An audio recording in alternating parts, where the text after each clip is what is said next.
భద్రాద్రి కొత్తగూడెం జిల్లాలో దారుణం జరిగింది. యువతి ప్రాణం తీశాయి పెళ్లి చూపులు.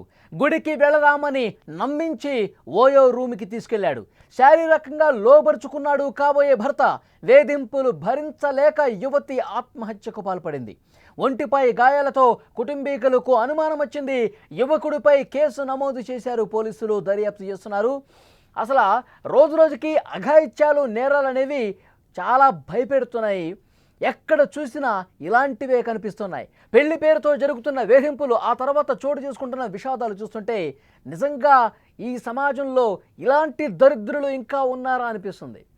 తాజాగా భద్రాద్రి కొత్తగూడెం జిల్లాలో జరిగిన ఒక సంఘటన దీనికి నిదర్శనం. పెళ్లి చూపుల పేరుతో జరిగిన పరిచయం ఒక యువతి ప్రాణాలు తీసింది.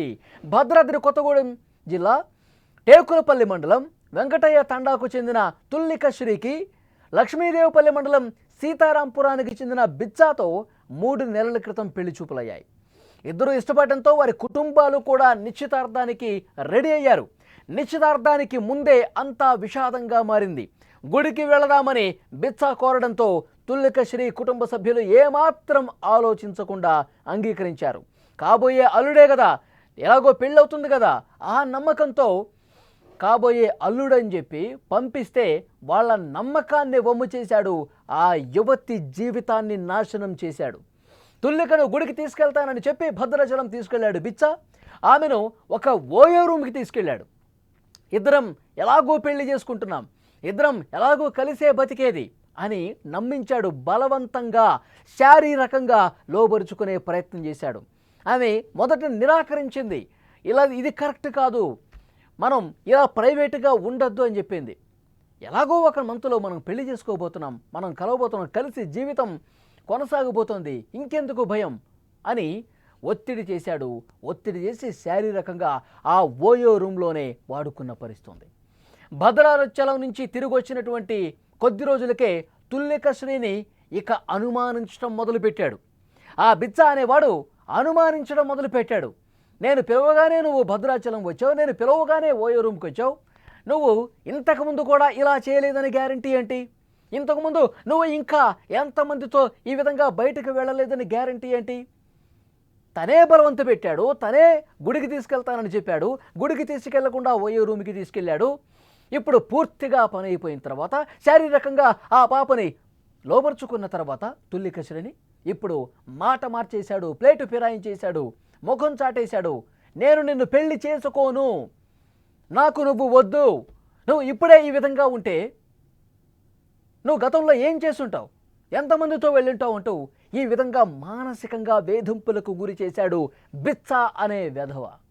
భద్రాచలం గుడికి వెళ్ళొచ్చాక అతని ప్రవర్తనలో పూర్తిగా మార్పు వచ్చేసింది. తుల్లిక శ్రీని ప్రతిరోజు కూడా ఫోన్ చేసి ఇదే విధంగా వేధింపులకు గురి చేశాడు, మానసిక క్షోభకు గురి చేసేవాడు. నువ్వు నాకు వద్దు, నేను నిన్ను పెళ్లి చేసుకోనంటూ ఈ విధంగా మాట్లాడటం మొదలుపెట్టాడు. తుల్లిక శ్రీ భరించలేకపోయింది.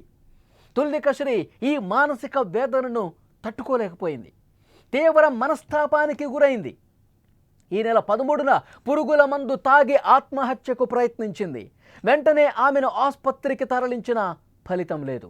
5 రోజుల పాటు మృత్యువుతో పోరాడి చివరికి మంగళవారం రోజున తుది శ్వాస విడిచింది. ఈ లోకాలను వదిలేసి వెళ్ళిపోయింది. తుల్లిక శ్రీ మృతదేహాన్ని పరిశీలించిన తర్వాత ఆమె కుటుంబ సభ్యులు ఒక్కసారిగా షాక్ అయిపోయారు. శరీరమంతా పంటితో కొరికినటువంటి ఘాట్లు, గోళ్లతో రక్కినటువంటి గుర్తులు కనిపించాయి. అంటే అక్కడ ఆ బిచ్చా అనే వెధవ ఆ ఓయో రూమ్లోకి తీసుకెళ్లి ఎంత దారుణంగా మానవ మృగంలాగా ప్రవర్తించి ఆమెని శారీరకంగా వాడుకున్న పరిస్థితి. ఈ గాయాలని చూసిన తర్వాత వాళ్ళకి అప్పుడు అర్థమైంది మొత్తం కూడా.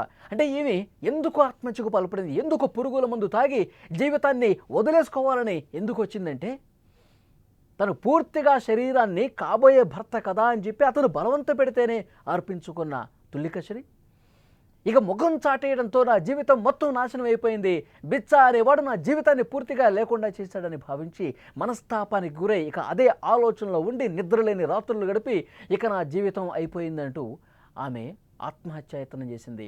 తర్వాత పురుగుల మందు తాగిన తర్వాత 5 రోజుల పాటు మృత్యువుతో పోరాడింది. ఎంత దారుణం చూడండి. తమ కూతురి మరణానికి కారణం ఆ బిచ్చానే, అతడి వేధింపుల వల్లే మా పాప చనిపోయిందంటూ కుటుంబ సభ్యులు ప్రస్తుతం ఆందోళన చేస్తున్నారు. పోలీసులకు కంప్లైంట్ ఇచ్చారు, పోలీసులు దర్యాప్తు చేస్తున్నారు. మొత్తం విషయం బయటకు వచ్చింది. అతడు ఓయో రూమ్కి తీసుకెళ్ళింది, ఓయో రూమ్లో చేసింది మొత్తం కూడా నిజమే అని పోలీసులు విచారణ చేస్తుంటే వాస్తవాలు బయటకు వస్తూ ఉన్నాయి.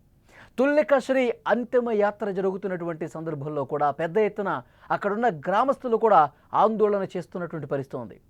తుల్లిక శ్రీ అంతిమ యాత్ర సమయంలో ఏ విధంగా పరిస్థితి ఉందో, ఆ గ్రామంలో ఎంతటి విషాదం నెలకొందో కూడా కనిపించినటువంటి పరిస్థితి ఉంది.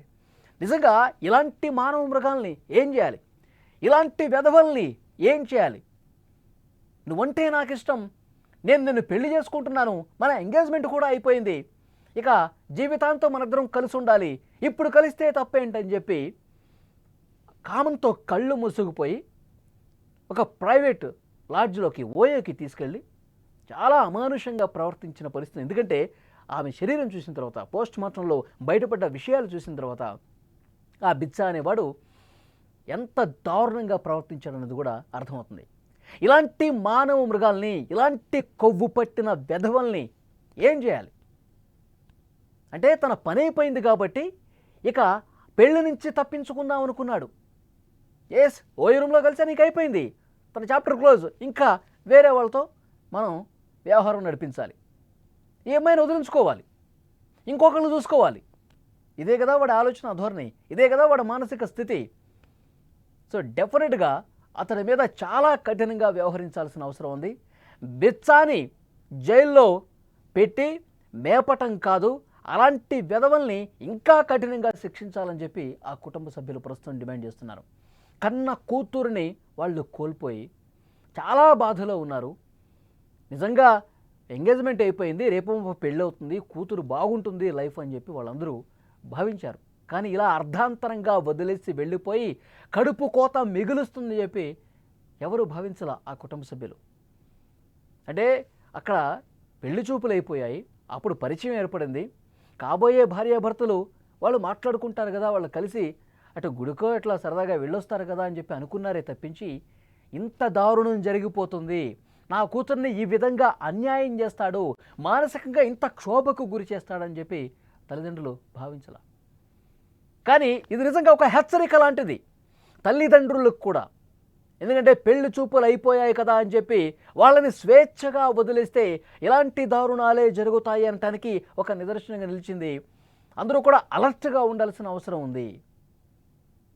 ఇలాంటి ఘటనలే అట్లా ఇప్పుడు ప్రస్తుతం ఉన్నటువంటి కొంతమంది మానసిక పరిస్థితి, వాళ్ళు ఏ విధంగా ఆలోచిస్తున్నారు, వాళ్ళ చేష్టలు ఏ విధంగా ఉన్నాయి, వాళ్ళ ప్రవర్తనలు ఏ విధంగా ఉంటున్నది ఇలాంటి ఘటనలే నిదర్శనంగా కనిపిస్తాయి.